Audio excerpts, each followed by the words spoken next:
අයිබෝවන් සුබ දවසක් ඔයාලට. ඉතින් අද අපි කතා කරන්නේ තුඹ වගාවට දාන පොහොර ගැන. ඉතින් තුඹ වගාවට දාන පොහොර ගැන කතා කරනකොට පැල හිටවනකොට මූලික පොහොර යෙදීමක් සහ පළවෙනි පොහොර මුරය, දෙවෙනි පොහොර මුරය, තුන්වෙනි පොහොර මුරය එහෙම තියෙනවා. දැන් මම මේ ඉන්න වගාවේ නම් දැන් හතරවෙනි පොහොර මුරේ තියෙන්නේ. එතකොට පළවෙනි පොහොර මුර දෙකේදී යොදන පොහොර වර්ග වෙනස්. ඉතින් මට මේ වෙලාවේ වලට ඒ පොහොර එක ගැන කියන්න පුළුවන් තේරුමක් නැහැ. මොකද ඒක කරන විදිහ පෙන්නලාම කියන එක හොඳයි. එතකොට මට ඒක පෙන්වන්න විදිහක් නැහැ. මොකද මේක දැන් දවස් 50ක් වෙන හින්දා. ඉතින් මම මූලික පොහොර යොදන විදිහ සහ ඒ පළවෙනි දේවල් ටික ඊළඟට දැන් මම සූදානම් කරලා තිනවා තවත් අලුත් වගාවක් පටන් ගන්න.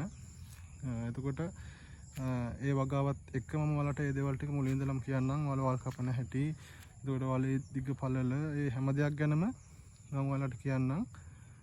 ඒ වගාව පටන් ගත්තට පස්සේ ඉතින් මම මේ දැන් ඔයාලට කියන්නම් හතරවෙනි පොහොර මුරය කොහොමද දාන්නේ කියලා, මොන විදිහටද මොන වගේ පොහොරද පාවිච්චි කරන්න කියලා.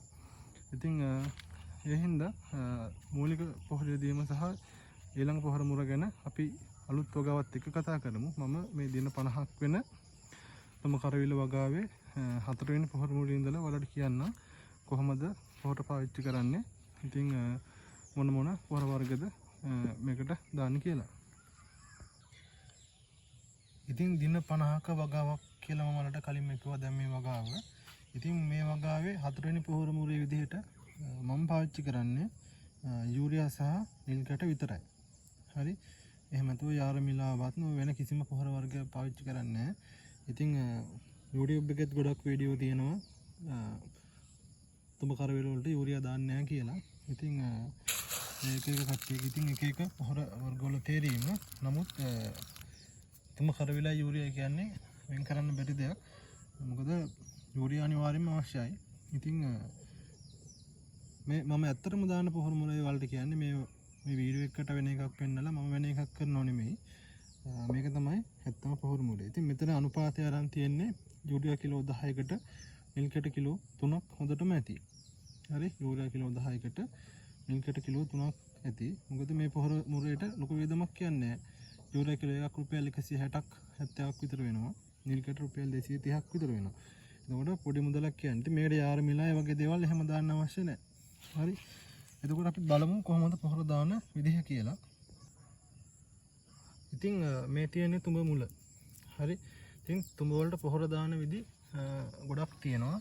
ඉතින් මම ඔය හැම විදිහටම උත්සාහ කරලා බලලා තියෙනවා. ඒකෙන් සාර්ථකම විදිහ තමයි මේ මම ඔයාලට කියන්නේ. මම ඔක්කොම ඉදිරික කියන්නම්. සමහර කට්ටිය පොහොර දානවා මේ තියෙන මුල නම් මුලේ ඉඳලා අඟල් 4ක් විතර දුරින් පැත්තෙන් වලක් කපලා පොහොර දානවා. රයිට්. ඒ කියන්නේ එක සැරයක් මෙතන ඉඳලා දකුණු පැත්තට දැම්මොත් ඊළඟ පොහොර මුරේ දානවා වම් පැත්තෙන්. හරිද? ඒ කියන්නේ පැලේ ඉඳලා අඟල් 4ක් දුරින් උදැල්ලෙන් වලක් කපලා පොහොර මුරේ පළවෙනි එක දැම්මහම එක පැත්තකින් දෙවෙනි පොහොර මුරේ ආය දවස් 14කින් විතර පස්සේ දානවා අනිත් පැත්තෙන් ඒ වගේම අඟල් 4ක විතර වලක් කපලා. හරි. තව සමහර කට්ටිය ඉන්නවා මෙන්න මෙහෙම පැලේ වටේටම රවුමක් විදිහට. මොනවාම රවුමක් විදිහටම උදැල්ලෙන් කාණුව කපලා ඒ කාණුව වටේට පොහොර දාලා වහනවා. හරි. ඒ දෙක තමයි අපි සාමාන්‍යයෙන් විදිහට පාවිච්චි කරන පොහොර දාන විදි දෙක. රයිට්. මම ওই විදි දෙකම කරා. හැබැයි මේ විදි දෙකට ටිකක් මහන්සි වෙන්නත් ඕනේ. ටිකක් කාලයක් වැය වෙනවා. සහ අනික මුල් නිතරම මුල් කැපෙනවා. රයිට්. තුඹ ගහේ ගොඩාක් මුල් ප්‍රමාණයක් දකින්න විදිහක් නැහැ. මොකද අලයක් තමයි යට හැදෙන්නේ. සාමාන්‍ය මුල් ප්‍රමාණයක් තමයි තියෙන්නේ. ඉතින් ඇත්තටම මෙතනදී ගොඩක්ම සාර්ථක විදිහ තමයි තුඹ මුලේ ඉඳලා, කියන්නේ මුලටම නැති වෙන්න සාමාන්‍ය මුලේ ඉඳලා අඟල් 3ක 4ක වගේ ප්‍රමාණයක් ඇරලා වටේට පොහොර උඩින් දාන එක. හරි. පොහොර උඩින් දාන එක තමයි සාර්ථකම විදිය. එතකොට පොළවේ යම් තෙතමනයක් තියෙන්න ඕනේ. හරි. පොළවේ යම් තෙතමනයක් තියෙන්න ඕනේ පොහොර ටික පොළවට උරා ගන්න. එහෙම නැත්නම් පොහොර ටික දාලා බටේකින් හරි පොළොව තෙමනවා නම් හරි සාමාන්‍ය විදිහකට පොළොව තෙමන්න පුළුවන්. හැබැයි හොඳම විදිහ තමයි පොහොර දාන්න කලින් පොළොව තෙත් කරලා තියාගන්න පුළුවන් නම් ඊට පස්සේ පොහොර ටික උඩින් දැම්මම නම් හරියටම හරි. ඉතින් එච්චර අමාරු දෙයක් නෙමෙයි.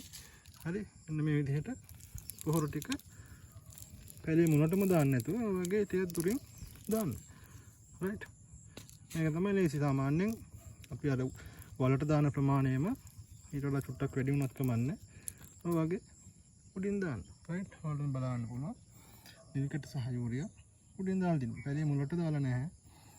මුලින් ඉඳලා සාමාන්‍යයෙන් අඟල් 4-5 ප්‍රමාණයක් කරලා වටේට දාලා තියෙනවා. ඉතින් ඕක තමයි පොහොර දාන තාර්ථකම විදිහ. ඉතින් මේට වඩා විදි තියෙනවා නම් ඔයාලා උත්සාහ කරලා බලලා සාර්ථකත්වය ගැන අපිටත් කියන්න. ඉතින් මේ විදිහේ සාර්ථකයි ලේසි. රයිට්. ඉතින් මේ තමයි හතරවෙනි පොහොර මුරේ දාන. ඒ කියන්නේ පළවෙනි පොහොර මුර දෙක දාන්න නම් සාමාන්‍ය වල කපලා දාන්නේ. එතනින් පස්සේ දාන පොහොර ඔක්කොම දාන්නේ මේ විදිහට තමයි. ඉතින් අද වලට මම කියලා දුන්නේ පොහොර දාන විදිහ. ඉතින් මේ ගැනත් වලට තව මොන හරි අපහැදිලි දේවල් ප්‍රශ්න සහගත තැන් තියෙනවා නම් කියන්න කමෙන්ට් එකක් දාන්න උත්තර දෙන්නම් පුළුවන් විදිහට. ඉතින් මම ඔය දැන් කරන වගාවල් ඔක්කොකදීම මම පොහොර දාන්නේ ওই විදිහට තමයි. හරි කිසිම ගැටලුවක් නැහැ. වාස්තවෙන් අඩුවක්වත් වගාවේ කොලක හවීමක්වත් එහෙම කිසිම ගැටලුවක් නැහැ. තාම සාර්ථකයි ඒ දාන විදිහ. හරි. ඉතින් සුබ දවසක්. තාම මේ වගේ කියන්න දේවල් ගොඩක් තියෙනවා. තව වීඩියෝ එකක් විදිහට ඒව අරගෙන එන්නම් පුළුවන් විදිහට. ඉතින් අදට සමුගන්නම්. සුබ දවසක් ඔයාලට.